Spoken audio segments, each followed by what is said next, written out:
할렐루야. 한 주간 잘 지내셨죠?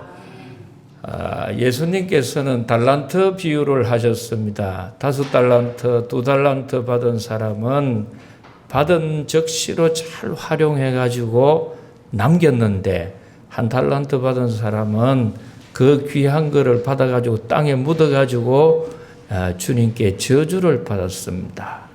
오늘 이 예배에 나오신 우리는 주님께로부터 부여받았는 달란트, 금덩이보다 더 귀하고 좋은 게 뭐냐?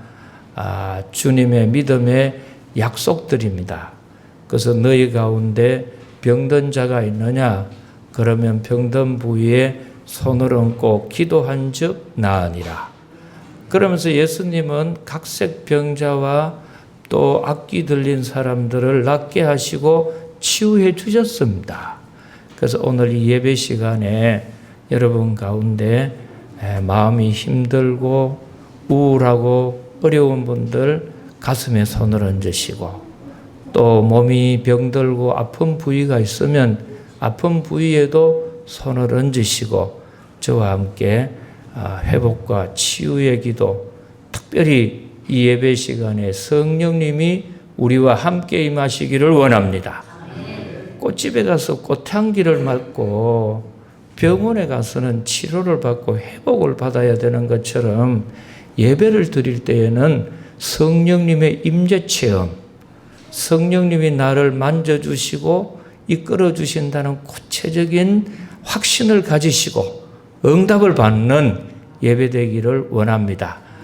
우리 이 시간에 기도 드리는 시간 한번 갖도록 하겠습니다. 먼저 우리 담임 목사님, 사모님, 전도사님 한 달간 교육을 위하여 원주민 목회자들과 한국에 나가 계십니다. 돌아올 때까지 지켜주시고 인도하시기를 원합니다.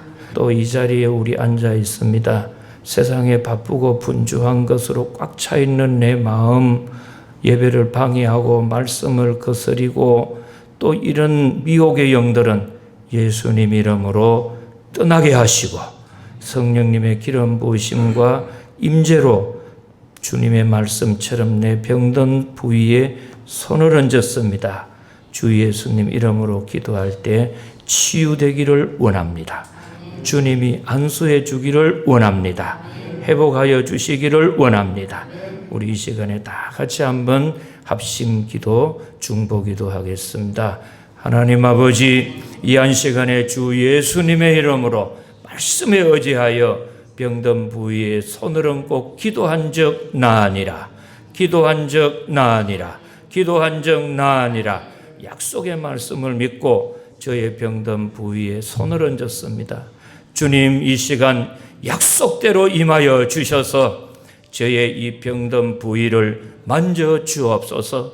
안수하여 주옵시고 회복하게 하여 주옵소서. 내 마음의 상처와 우울함을 이 손을 얹고 있사오니 주 예수님의 영이 임하여 주시고 성령님 만져주심으로 우울한 모든 미혹의 영이 떠나기를 원합니다.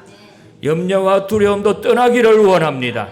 이 한 시간에 주 예수님의 영이 임하여 주심으로 나의 마음과 속이 정결하게 되게 하시고, 말씀을 들을 때 하나님 말씀으로 깨닫게 하여 주옵시고, 예배 가운데 성령님의 놀라우신 임재와 말씀과 응답이 함께하는 복된 시간이 되게 하여 주셔서 교회 올 때보다 이제 예배를 드리고 나갈 때 더 은혜와 말씀과 기쁨이 충만케 하여 주옵소서.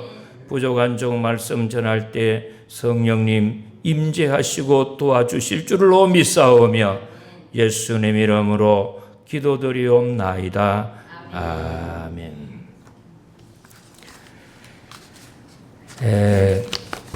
원래는 오늘 다윗의 장막 예배라고 해가지고 마지막 시대에 하나님이 제일 기뻐하는 예배는 어떤 예배냐고 할 때 아모스 선지자와 사도행전에 다윗의 장막 예배를 회복해라, 그 말씀을 드리려고 이제 준비했는데, 그때는 담임 목사님, 전도사님들이 다 계시기 때문에 앞으로는 다윗의 장막 예배를 늘 푸른 교회도 했으면 좋겠다고 준비를 했는데 정작 담임 목사님도 안 계시고 전도사님도 안 계시기 때문에 깃발 잡고 갈 분이 없어서 이거 안 되겠다 하고 주중에 다시 기도하다가 주님께서 주셨는 감동의 말씀을 이제 붙잡고 오늘 선정한 데가 빌립보서 4장입니다.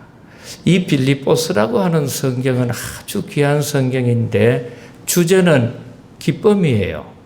근데 이 기쁨이라고 하는 놀라운 현상과 사실을 사회에서 일반 집에서 평소에 깨달은 게 아니고 감옥에 들어가 가지고 어려운 환경 속에서 하나님께서 깨닫게 해주셨는 신앙생활의 가장 큰 기쁨, 인생의 가장 큰 기쁨, 그것이 뭔가를 바울 사도께서 감옥에 있는 중에 깨달았습니다.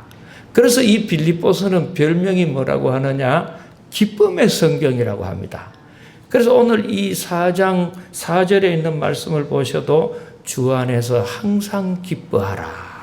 이 말은 뭐냐 하면은 예수를 믿는 사람들의 첫 번째 특징은 기쁨이 있습니다. 왜? 염려가 없고 걱정할 게 별로 없거든요. 그런데 예수를 진실로 믿지 않으면은 기쁨보다는 오히려 마음에 염려, 걱정이 더 많습니다. 그래서 제가 오늘 이 본문 말씀의 제목을 불변의 법칙이다. 이제 이렇게 제목을 정했습니다. 이렇게 정한 이유가 뭐냐 하면은 제가 이제 이 널푸른 교회 오기 전에 한 3개월 전에 담임 목사님과 의논을 했더랬습니다. 그러면서 오기 한 달 전에 널푸른 교회 성도들에게 좀 필요한 말씀을 전하면 좋지 않겠나 해가지고 제가 겪는 그 경험의 분야는 신학이라고 하는 이 분야에 한정되어 있습니다. 그런데 우리 성도님들은 주일날 1시간 예배를 드리고 거의 한 주간 내 세상과 더불어 살기 때문에 세상 속에서 어떻게 그리스도인답게 정말 꼬리가 되지 않고 머리가 될 수 있을까? 세상 사람들에게 손가락질 받고 업신여기는 사람들이 아니고 앞서가는 사람들이 될 수 있을까? 이런 마음으로 제가 선택하는 것이 뭐냐 하면은 책을 읽고 오는 겁니다. 왜 그러냐 하면은 전 책 한 권은 그 저자의 평생 경험과 가치관이 다 들어있기 때문에 제가 그 분야에 일일이 다 경험을 하지 못하더라도 좋은 책을 한 권 만나면 그분의 그 모든 세계를 거의는 간접적으로 깨달을 수 있는 겁니다. 그래서 교보문고에 2024년도 베스트셀러가 뭔가, 아마존의 베스트셀러가 뭔가, 그거를 쭉 조회를 해보니까 쇼펜하우어 책 이렇게 쭉 나왔더랬습니다. 근데 그 중에 제일 마음에 들었고 제 마음에 감동이 들었던 책이 뭐냐 하면은 불변의 법칙이라고 하는 책입니다.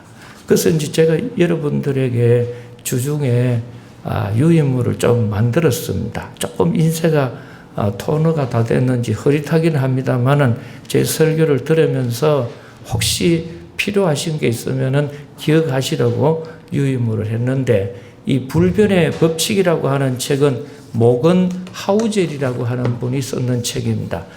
이 책입니다. 한 달 전에 제가 사가지고 읽어봤습니다.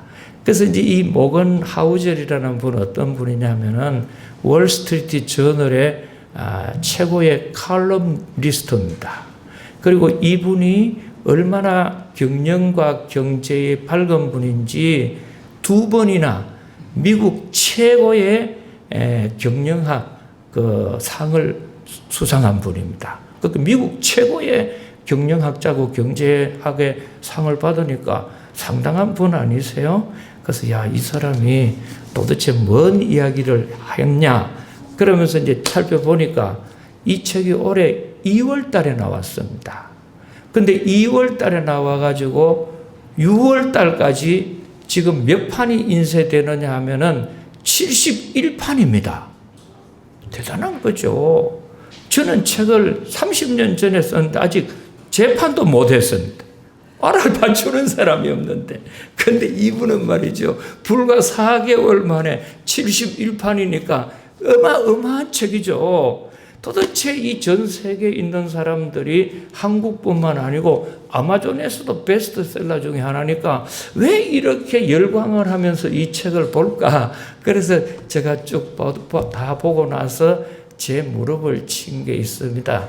그게 뭐냐? 이분의 불변의 법칙이라는 것이 정말 필요하다.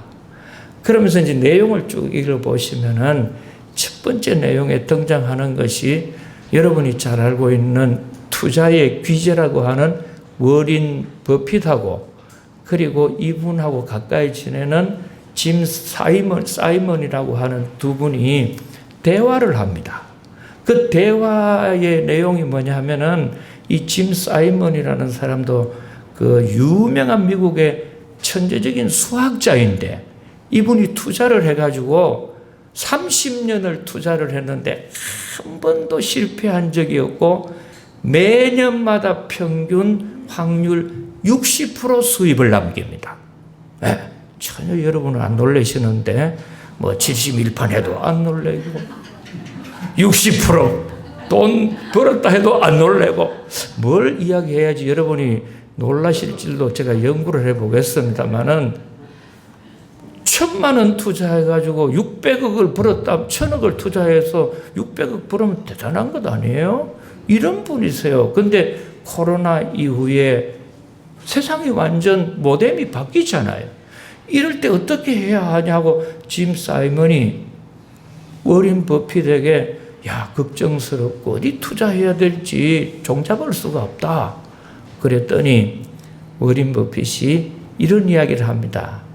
자네 우리 60년 전에 제일 맛있게 먹었던 과자가 뭔지 아냐? 초코바 가운데? 그랬더니 스니커즈라는 거죠. 그러면 지금도 제일 많이 팔리는 초코바 중에 상품이 뭔 줄 아나? 스니커즈라는 거죠. 10년이 가도 20년이 가도 60년이 가도 똑같이 과자를 먹을 수밖에 없는데 그 중에 변하지 않고 인기를 가지고 있는 과자라면은 스니커즈다. 저는 스니커즈 선전은 아니에요. 그런데 이 과자에 이런 데 투자하라는 겁니다. 그렇죠. 근데 왜 그러냐면 너무 급변하는 세상이니까 많은 사람들이 착각하는 것이 새로운 것을 더 많이 알고 새로운 것을 더 많이 깨달아야지 내가 앞서갈 수 있다고 생각하지만 그게 아니더라는 거죠. 그러면서 두 번째로 들은 것이 아마존의 창업자 되는 제프 베조스 이야기를 합니다. 이 양반이 빌 게이츠나 아니면은 그 페이스북의 젊은 친구와 같이 새로운 걸 나는 이렇게 고안하거나 발견을 못한다. 근데 내가 연구한 거는 뭐냐? 아무리 변하는 것 같아도 그 속에 변하지 않는 게 있더라. 나는 그것을 잡으려고 한다 해가지고 이 사람이 잡은 게 세 가지가 있습니다. 첫째가 뭐냐? 상품을 사러 오는 소비자, 구매자 입장에서는 100년 전에나 1000년 전에나 지금이나 똑같은 마음은 질이 좋은 거 사고 싶다. 퀄리티. 두 번째, 가격은 싼 거 사고 싶다. 질은 좋은데 가격은 어때요? 싸면 좋죠. 도둑놈 심보는 아니지만 이왕이면은. 세 번째, 편안하고 쉽게 구하면 좋겠다. 아마존의 창업 기업 정신은 이거라는 거죠. 그래서 4불, 3불 하잖아요. 너 회사를 하든지 조그만 구멍가게를 하든지 교회를 하든지 뭔 일을 하든지 첫째, 불안한 요소가 없나? 두 번째, 불편한 요소가 없나? 그리고 세 번째, 부족한 요소가 없냐? 이걸 살펴보라는 거죠.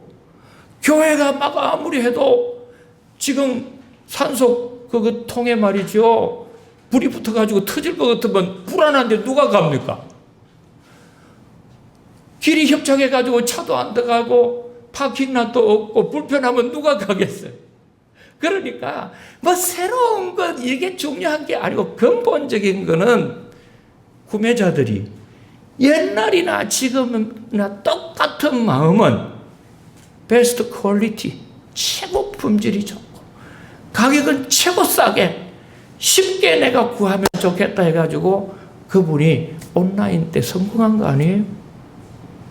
그러면서 이제 이 사람이 살펴보니까 지금 이렇게 아무리 뭐 인공지능이니 아니면은 뭐 로봇 시대니 뭔 시대니 막 하지만은 알고 보니까 지금도 알고 우리가 붙잡을 때 어마어마하게 돈을 벌 수 있고 성공할 수 있고 앞서갈 수 있는 불변의 진리들이 많더라. 그러면서 23가지를 소개합니다. 근데 제가 봐서는 23가지는 다 소개할 이유도 없고 또 이 책이 분량이 간단치 않아요. 명자른 사람이 읽다 죽겠더라고. 근데 간단히 이제 제가 느낀 걸 소개를 드리면은 이분은 예수를 믿는 분인지 안 믿는 분인지는 몰라도 성경의 진리를 거의 깨닫고 있어요. 그래서 이야기하는 게 뭐냐 하면은 아무리 세상에 새 것이 나온다, 신작품이 나온다 하지만은 알고 보면 세상에는 새 것은 하나도 없더라. 단 변하는 것밖에 없다. 새 것은 없다. 그 말은 전도서 1장 9절에 나오잖아요. 해 아래 뭐가 없다고요? 새 것이 없어요. 다 변해요. 다 변해요. 왜요? 우리 50년 전에 이럴 때는 뭐 웰빙 시대 했잖아요. 왜 사람들의 관심이라고 하는 것이 웰빙이었어요.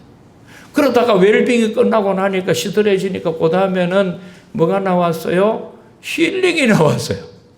힐링 하우스, 힐링 뮤직 막 그러면서 좋은 그 호텔을 가도요 힐링하는 데가 있어요. 근데 힐링도 또 관심이 시들해지니까 뭐로 바뀌었어요? 행복론으로 바뀌었어. 어떻게 하면 행복해지냐? 관심은 안 바뀌어요. 절대 안 바뀌어요. 단 뭐예요? 새로운 것 같지만 변화되는 거죠. 그 변화에 우리가 잡을 줄 알고 분별할 줄 알아야 돼요. 그리고 두 번째로 이야기하는 사람이 뭐냐면은 예측하려고 하지 말고 준비해라. 왜요? 이 사람은 이제 거기에 대한 예를 많이 들어요. 지금 우리가 살아가면서 우리 미래학자들이 뭐 퓨처로지를 이야기하고 통계학을 이야기하고 소시올로지, 사회학을 이야기합니다.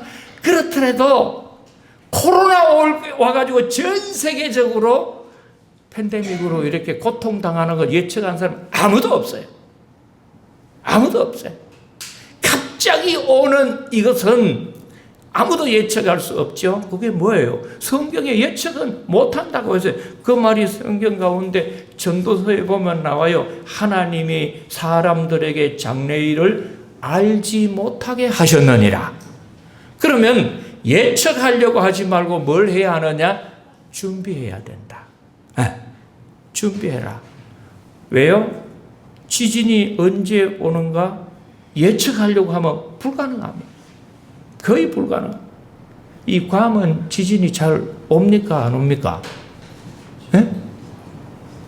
오기는 와요. 한 번씩 흔드시네. 다음날 교회를 많이 나오시겠습니다만은. 근데 저도 일본 학교 다닐 때 신학하기 전에 일어를 조금 전공했기 때문에 일본도 자주 가고 하거든요. 일본은 자주 지진이 옵니다. 그 노벨상을 받았다는 그 똑똑한 일본 사람들 가운데요, 지진이 언제 오는가 예측만 하면 좋겠다 생각하고 하지만 다 틀립니다. 미래학에 대해서 뭐 환율이 올라가니 뭐 하니 미국에 있는 뭐 JP 모건의 뭐 체이스 뱅크의 뭐 고문이 뭐 어떻다 경제가 다 틀립니다. 맞는 게 어디 있어요? 사람으로서는 예측을 못해요. 왜요? 예수님은 언제 재림하느냐 예측 하지 말라고 했어요. 단 예수님이 오실 걸 미리미리 준비해라. 믿음 준비 잘해라. 할렐루야. 준비해야 된다는 거죠. 그리고 세 번째로 이 양반이 하는 거, 내가 확신하는데 투자하지 말고 확률이 높은데 투자해라. 여러분, 저는 투자를 하겠습니까? 안 하겠습니까? 목사인 저도요, 투자합니다. 저는 은퇴를 70에 안 하고 65세에 해가지고 대구 한의대 가가지고 한의학도 배웠습니다. 뭘 먹어야 몸에 좋은가? 병을 부르는 음식, 건강을 부르는 음식이 있기 때문에. 그리고 또 경북대학과 여러 곳에 가서 평생교육원에서 주식도 배우고 또 경매도 배우고 이 코인도 다 배웠습니다. 뭐 비트코인, 이더리움, 또 제가 하는 코인도 있습니다만은 경제가 있죠. 왜 그래요? 하나님의 뜻이 첫 번째 나타나는 것이 경제예요. 하나님이 등을 돌려버리면 첫째로 나타나는 것이 뭐예요? 탕자가 집을 나간 뒤에 아무리 돈을 많이 가져가도 허랑방탕하게 쓸 수가 없어. 다 낭비해요. 네. 그래서 경제를 알아야 되겠다고 경제학을 했거든요. 그런데 아무리 해도 사람으로서는 모릅니다. 예측할 수 없는데 지진에 미리미리 준비하는 거죠. 그래서 투자를 하려면 지진이 안 나는 나라에 하느냐? 안 날 수 없다는 거죠. 안 나는 나라도 없다. 그럼 지진이 자주 나는 나라에 가냐? 아니다. 내진 설계가 잘 된 나라에 해야 된다. 네. 미리미리 준비해가지고 내진 설계가 잘 돼 있어야 한다. 믿음 준비 잘 되어 있어야 한다. 그런데 이 양반이 더 재미있는 것을 말하는데 그게 뭐냐? 세상의 변화를 보려면 어디를 봐야 하냐? 경제를 봐야 하냐? 정치를 봐야 하냐? 문화를 봐야 하냐? 뭐를 보냐 할 때에 이분이 탁 지적하는 것은요, 군대를 봐라. 군대의 동향을 봐라. 이 말은 예수님도 똑같이 했어요. 너희들 세상의 마지막 때가 온 줄로 알기 위해서는 예루살렘이 뭐에 에워싸이는 걸 보라고요? 군대예요. 군대예요. 그래서 제가 맞아. 우리가 쓰고 있는 이 휴대폰, 셀룰러폰 있잖아요. 그리고 이 차를 타고 가면은 GPS, 내비게이션 다 합니다. 근데 이게 원래는 민간용으로 나온 게 아니에요. 군사 목적용으로, 전략용으로 나온 게 GPS예요. 휴대폰이에요. 똑같아. 그러니까 제일 투자를 많이 하고 일찍 바뀌는 것이 어디냐? 고대로부터 군주 시대부터 시작해가지고 오늘날까지도요, 전 세계의 1번으로 첫 번째로 바뀌는 것은 군대입니다. 군대에 신장비가 들어왔다. 요즘 보니까 막 놀라운 장비가 많더만요. 근데 우리가 그걸 다 알 수는 없지만, 그러면 이제 제가 핵심적인 말씀을 드리겠습니다. 인생 살아가는데 절대 불변의 대진리는 하나, 예수 그리스도를 믿어야 구원받습니다. 예수 그리스도를 믿어야 죄사함 받습니다. 예수 그리스도를 믿어야 천국 갑니다. 이거는 변함이 없습니다. 여러분 지금 아무리 코인을 해가지고 돈 벌고 뭘 하지요? 뭘 해가지고 잘했다 하지요? 아니에요. 알고 보면은 다 하나님 주셔야 하는데요. 그것이 과연 하나님이 주신 거냐 하는 축복의 원리 변함이 없어요. 아브라함의 믿음을 내가 가졌다면 아브라함의 복을 지금도 받을 수 있습니다. 네. 예수님이 우리에게 가르쳐 주신 2000년 전에 그 말씀을 믿음으로 살면 예수님의 응답을 오늘도 받을 수 있습니다. 이거는 불변의 진리죠. 그러면서 제가 예수를 믿어야 구원을 받고 천국 가고 부활의 영광에 들어가는데 어떻게 믿어야 하느냐? 이게 중요하잖아요. 네? 노하우가 뭐냐? 그럴 때에 성경의 창세기서 요한계시록까지 쭉 한 가지로 흘러내려가는 큰 동맥 같은 물줄기, 불변에 대해 법칙이 하나 있습니다. 그게 뭐냐? 그것이 바로 오늘 제가 여러분들에게 말씀드리려고 하는 주제, 감사와 기도입니다. 감사와 기도. 여러분, 이왕 믿는 믿음 생활 잘하기를 원하시죠? 정말 기도하면 주님께서 응답을 받기를 원하시죠? 저는 목사로서 누가 제일 닮고 싶으냐, 누구를 닮고 싶으냐, 물론 예수님을 닮는 것은 기본이고요. 구약에 나오는 사무엘 선지자의 일대기를 보면은 하나님이 사무엘 선지자를 들었을 때 어떻게 들었느냐? 그의 입에서 나오는 말은 한마디라도 땅에 떨어지지 않고 이루어 주시더라. 제가 말을 한다면 그 말이 그대로 하나님이 보정수표가 되어가지고 이루어 주시더라는 거죠. 할렐루야. 이런 은혜를 받으면 얼마나 좋겠어요. 그러면 그런 믿음은 어떻게 했던 믿음이냐? 1번 40일 금식 기도하고, 2번 한 달에 두서너 번 철야 기도하고, 3번 집을 팔아서 구제하고, 뭐 이렇다 하면은 여러분 괜히 들었네 이러 싶겠죠. 근데 바울 사도가 성경 가운데 성경을 가장 많이 기록하게 했던 사람이, 하나님이 선택한 인물은 바울 사도였어요. 이 바울은 사람으로 태어나가지고 13권의 성경을 써내려갑니다. 하나님이 그런 기회를 주셨어요.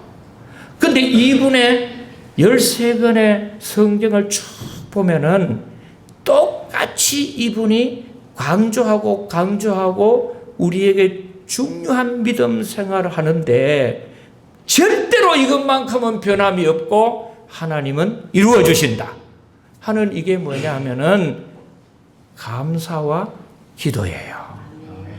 감사하며 기도예요. 할렐루야. 그래서 오늘 이 본문을 보시면은 빌립보서 4장 마지막 절에 보면은 이런 이야기가 나옵니다. 내가 신앙생활하면서 일체의 비결을 배웠다. 일체의 비결이라는 것이 뭐예요? 달인의 경지가 되었는데, 그 달인의 경지가 되어서 깨달은 것이 뭐냐?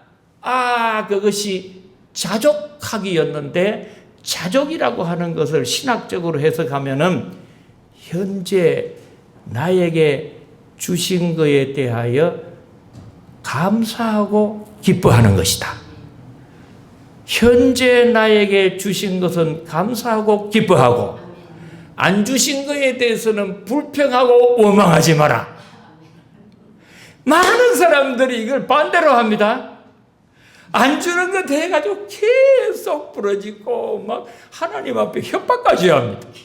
무슨 협박요? 이거 안 들어주면 교회 안 믿고 예수 안 믿으려고 그래. 예수 안 믿으면 뭐 하나님 뭐 겁나는 게 있겠습니까만도. 근데 지금 이 본문에는 뭐라고 하느냐? 아무것도 염려하지 말고 오직 모든 일에 너희들 기도와 간구를, 기도라고 하는 것은 하나님 뜻을 하는 거고, 간구라는 것은 내가 필요한 걸 하나님께 부탁하는 겁니다. 하나님의 뜻도 알고 싶고, 그리고 내가 필요한 것도 주님께서 이루어 주시기도 원하시고, 이럴 때 너희들이 꼭 드려야 할 기도, 절대 신앙의 불변의 법칙이 뭐냐? 감사기도. 감사기도다.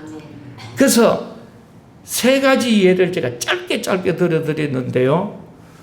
첫째가 뭐냐면은, 저 유명한 이스라엘 사람들 유대민족의 천재 교육을 하잖아요. 저 유대민족의 조상의 어머니가 누구냐 하면은 아브라함이 아니에요. 야곱의 부인 레아입니다. 왜 그러나? 아브라함이 이삭을 낳고 이삭이 야곱을 낳았더니 야곱이 12아들을 낳았어요. 그 12지파가 오늘까지 내려와서 이스라엘 아니에요? 자, 그러면은 이 12지파의 가운데 다윗 왕이 나오고 솔로몬 왕이 나오고 우리의 믿음의 구주가 되는 예수님이 어느 지파에서 나왔느냐? 네 번째 유다 지파입니다. 왜 하나님이 첫 번째 되는 루벤 지파를 메시아 조상으로 안 삼으시고 하필이면 12아들 가운데 네 번째 자식 유다 지파를 통해서 예수님의 후손을 주셨느냐? 그게 뭐냐 하면은 그 의문이 되는 레아의 일대기를 통해서 우리가 창세기에 보면 나옵니다. 이 레아는 여동생 라헬과 함께 언니 동생이었는데 야곱이 와가지고 보니까 라헬은 얼마나 여자가 아름답고 몸매도 좋고 꼭 품으면 너무 마음에 들 것처럼 마음에 드는 여자였어요. 근데 언니 되는 레아는 보니까 영 이거는 여성미가 하나도 없어요. 네. 왜요? 라헬이라고 하는 말은 암양이라는 거예요. 여자가 암양거처럼 있으면은요 얼마나 남자들이 안아주고 싶겠어요. 근데 이 레아라고 하는 말은 암소예요. 그 딸 이름을 왜 소로 붙여졌는지 모르겠어요. 코가 벌렁벌렁하고 어깨가 이래 늘어지고 막 눈이 왕방울만 하고 막 이런데 덩치도 크고 이런 여자가 있으면 누가 안아주고 싶은 마음이 생기겠어요? 그러니까 이 야곱도 첫눈에 누구한테 반했어요? 라헬한테 반했어요. 그러면서 제가 장가를 가고 싶은데 좀 도와주십시오 삼촌 했더니 누가 마음에 드냐? 라헬이 마음에 듭니다. 저는 안 봤지만도 이름만 봐도 마음에 들겠지요. 양인데. 그래가지고서는 그러면 야 요즘 공짜가 어디 있냐? 7년 무슨 생활해라. 이게 대단한 겁니다. 오늘날 총각들 보고 자네 장가 가려면 우리 집에 와서 7년 무슨 생활을 해야 되니 하면은 할 사람 있나요? 아무도 없을 거예요. 여자가 뭐 그 여자밖에 없는 줄 알아요. 그러고서는 갈 텐데 사랑의 챔피언이 누구냐 하면 야곱이요. 라헬을 사랑해서 그 집에 무슨 상아리를 할 때 어떻게 하느냐? 수일같이 하더라. 부인을 사랑하니까 뭐 이 세월이 뭐 그냥 가는 거죠. 그리고서는 이제 결혼을 해가지고 라헬하고 첫날 밤을 지낸다고 들어갔어요. 이게 신혼 첫날 밤이에요. 신혼을 왜 신혼이라고 하느냐? 한 사람은 신나고 한 사람은 혼나는 밤이다. 그래가지고 기대를 하고 들어가가지고 자고 났더니 아침에 깨고 보니까 옆에 소가 한 마리 누웠어. 오, 이게 왜 소가 누웠냐? 그래서 장인되는 외삼촌한테 막 항의합니다. 나는 암양 데리고 살겠다고 결혼을 원했는데 무슨 살이었는데 이 소를 눕혀놓으니까 이게 왜 하느냐고. 이 사기 치는 장인이 어디 있냐? 그랬더니 미안하네. 내 그것도 알지만은 지금 우리 동네 이 풍습상 언니 놔두고 동생을 먼저 보낼 수 없으니까 할 수 없이 동생을 그래 먼저 보냈네. 그럼 언니는 덤으로 끼워줄 테니까 자네가 막 살아라. 똑같이 한 집에 딸로 태어나서 동생은 여자 취급을 받는데 언니는 이거 아무것도 아니고 그냥 뭐 덤으로 가는 인생에 불과하다면 얼마나 비참합니까? 그래가지고는 겨우 야곱의 부인이 되기는 되었는데 이 남편 되는 양반이 매일같이 잠은 어디 가지 않느냐? 동생 양의 방에 가지 않은 겁니다. 그러니까 라헬의 방은 뭐 하도 드나들으니까 뭐 안 봐도 알아요. 문지방이 다 따랐겠죠. 그런데 유대법에는 반드시 남자는 부인에게 연중 행사로 합방을 해야 합니다. 그래서 1년에 한 차례 의무를 다하기 위해서 나오면은 신기하고 놀라운 것이 아이를 놓는 겁니다. 네. 그래가지고는 이 레아가 아이를 놓아가지고 첫 아들의 이름을 루벤이라고 정했어요. 벤이라는 말이 아들이잖아요. 루라고 하는 말은 그 사랑이라는 그런 뜻이 있어요. 그래가지고 이 아이를 놓음으로 내 남편이 나를 좀 더 사랑해 주면 좋겠다. 남편 사랑에 목이 마른 거죠. 인간적인 사랑에. 그리고서는 또 1년 지내가지고 자고 나갔더니 또 입덧을 하고 아이를 놓았는데 보니까 남자아이라. 그래서 이름을 시몬이라고 정해줬어요. 시몬이라고 하는 거는 하나님이 우리 남편 마음을 좀 감동시켜줘가지고 나한테 자주 사랑해주면 좋겠다, 이런 뜻이에요. 그리고 세 번째 아들을 낳았는데 레위였어요. 레위는 내 남편이 내 방에 1년에 한 번만 와 자지 말고 자주 와가지고 합방을 해주면 좋겠다, 이런 뜻이 있는 게 레위예요. 근데 가만히 보니까 네 번째 자기가 아기를 가지고 동생을 떡봤더니 확률적으로는 누가 아기 놓을 확률이 많아요? 동생이요. 남편 사랑을 제일 많이 받고 1년 내도록 364일을 그 방에 같이 자기 방에는 확률은 하루밖에 안 돼. 그런데도 인간적인 사랑을 아무리 사람이 많이 받아도요, 하나님이 안 주시면 아무런 의미가 없어요. 하루를 자더라도 하나님이 함께 하신다. 한 번 예배를 드리더라도 하나님이 함께 하신다. 이게예요. 그래서 자기 레아가 깜짝 놀라는 게 뭐냐? 네 번째 아들을 딱 출산하면서는요, 그 아들 이름을 인간적인 남편 사랑에 목말라 하는 게 아니에요. 남편 사랑 아무리 많이 받고 인간적인 사랑 아무리 많이 받는 내 동생 라헬이라도 얼굴도 이쁘고 아무리 재주 좋은 것 같아도 하나님이 안 돌아보셔. 나는 얼굴도 못생기고 속같이 생겼더라도 하나님이 나를 돌아보시네. 그래서 이름을 뭐라고 붙여주느냐? 찬송이다, 찬양이라고 붙여줘요. 근데 이 찬양이라고 하는 히브리 말은 단어가 세 가지가 나옵니다.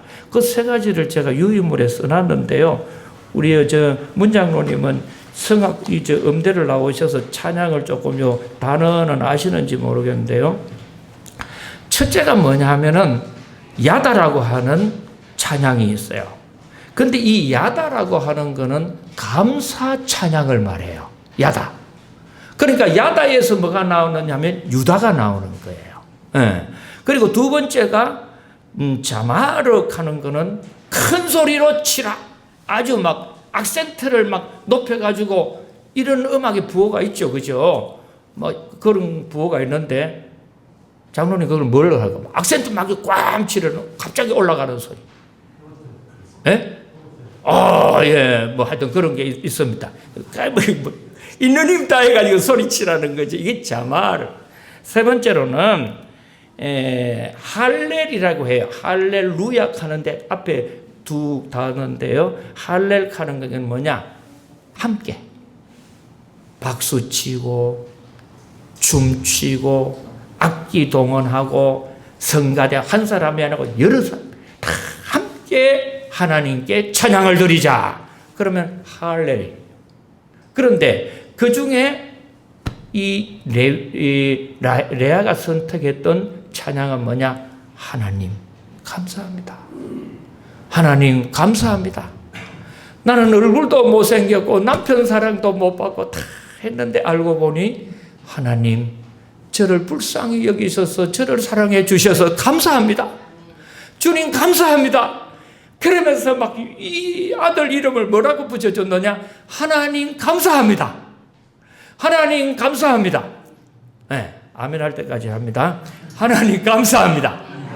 이 이름을 붙여준 거예요. 그래서 유다야 하면 그 말이 뭐예요? 하나님 감사합니다. 하나님 감사합니다. 그 밑에는 뭐예요? 나같이 얼굴도 못생기고 지지리도 못나고 남편 사랑도 못 받았는데 부모 사랑도 못 받았는데 이름도 더러운데 하나님만이 저를 사랑해 주시니 너무너무 감사합니다. 그래서 그 감사 기도를 드려가지고 붙였던 유다 지파에서 다윗 왕이 나와. 솔로몬이 나와요. 우리가 믿는 구주 되시는 예수님이 나옵니다. 할렐루야. 그래서 저도 살아가면서 요즘은 어떤 기도를 제일 많이 하느냐면은 감사 기도입니다. 40일 금식 기도 참 중요하죠. 철야 기도 얼마나 귀해요. 예? 집을 팔아서 헌금하는 거 얼마나 대단해요. 그러나 황소를 바쳐 드림보다 하나님은 감사로 찬양하고 감사로 기도하는 자들의 것을 더 기뻐하시느니라. 황소를 잡아드린다는 건 500만 원, 1000만 원 합니다. 그거보다 더 기뻐하는 게 뭐냐? 감사해요. 첫째, 왜 감사하냐? 나 같은 죄인, 마귀의 자식이 예수님 믿음으로 하나님 자녀 되게 해주심을 감사합니다. 그리고 주님, 저의 가는 길을 인도해 주심을 감사합니다. 진짜 감사한 거죠. 제일 중요한 세 번째 감사는 나의 가는 앞길을 반드시 주님은 예비해 주십니다. 할렐루야. 옛날에 저희들이 어릴 때에는 날씨가 추운 겨울이 되면은 산에 가가지고 나무를 해가 와가지고 군불 떼가지고 따뜻하게 했어요. 배도 장작으로 갔어요. 그러나 이 나무를 다 떼고 나면 어떻게 해? 겨울에 얼어 죽을 것 아니야? 그래서 얼마나 산림 녹화를 강조했는데 산에 있는 나무를 다 떼기 전에 어려운 걸 아시고 하나님은 미리미리 석탄을 예비해 놓으셨어. 우리가 몰랐단 밖에 없죠. 그래서 한동안은 막 장작은 이제 안 떼고 1990탄 해가지고 그걸 이제 갈아 넣으면 12시간씩 가거든요. 90탄 하는데, 야, 저 탄광에 석탄 다 캐고 나면은 이제 뭐 떼지? 근데 석탄이 다 고갈되기 전에 석유가 또 개발이 됐어. 석유가 뭐 지금 나온 게 옛날에 하나님은 미리미리 예비해 주셨어요. 근데 이 석유를 다 떼고 나면 어떻게 하지? 저 중동 지방 사람들 뭐 돈 벌고 오일머니 하지만은 저 사람들이 위기의식을 느껴요. 왜? 석유 기름이 이제 안 팔리는 거죠. 원자력 시대가 나온 거예요. 하나님은 내가 가는 앞길을 다 예비해 놓으셨습니다. 근데 문제가 뭐냐? 내가 하나님과 가까워질 수 있는 감사하지도 않고 기뻐하지도 않고 기도를 안 하니까 하나님의 예비하심이 안 보이는 거예요. 그래서 오늘 이 자리에서부터 우리가 꼭 하셔야 할 게 뭐냐? 하나님께 뭐 하시라고요? 감사 기도. 찬양도 무슨 찬양? 감사 찬양하기를 축복합니다. 축복합니다. 우리 한번 다 일어나셔서 한번 우리 찬양하겠습니다. 마지막 날에 오늘 제가 말씀을 드렸는데 평생 통해서 여러분 불변의 법칙이 뭐냐? 하나님 앞에 감사하고 기도하는 것, 찬양입니다. 마지막 날에 우리 한번 찬양하시고 축도로 마치도록 하겠습니다. 축도 후에 광고 있겠습니다.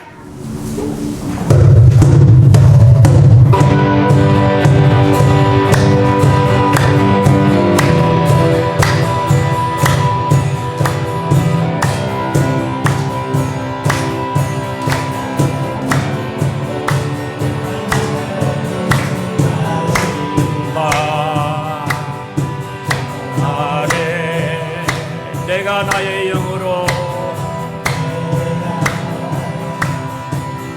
내 영으로 모든 백성에게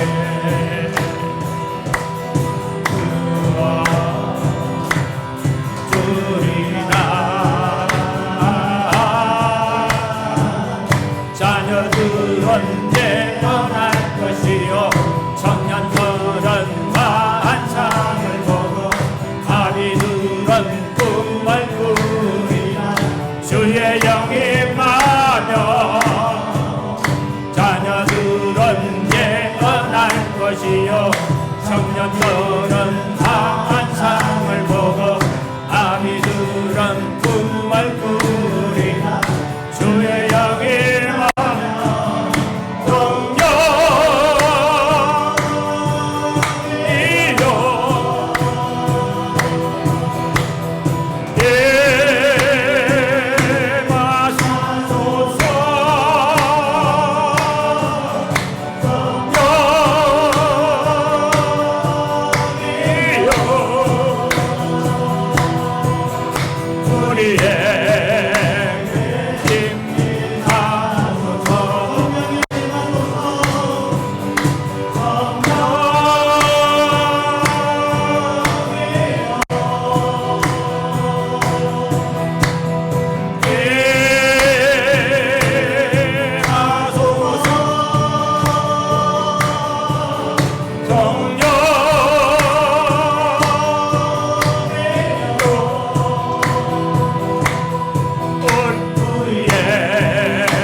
길이요 진리요 생명이 되시는 우리 주 예수 그리스도의 무한하신 은혜와 생사복의 주관자요 모든 역사의 꽃비를 지고 계시는 아버지 하나님의 그 놀라우신 사랑하심과 세상 끝날까지 우리와 동행하시고 힘을 주시고 보호하시고 인도하시는 보혜사 성령님의 감화감동 동행하심이 나의 일생을 통하여 우리 주 예수 그리스도께서 십자가에 못 박히심으로 나의 죄를 깨끗하게 씻겨주심을 감사하오며 나 같은 죄인을 하나님을 아버지라 부르고 예배자로 살게 하시고 오늘 이 자리에 서게 하심도 감사하오며 나의 가는 앞길 미래까지도 죽음 뒤에도 천국을 예비하시고 부활의 영광을 예비하셨다는 그 놀라운 사랑을 깨달으며 언제나 하나님께 감사하며 기도하며 찬양하며 살아가는 저희가 되게 하시기를 영원토록 축원하옵나이다. 아멘.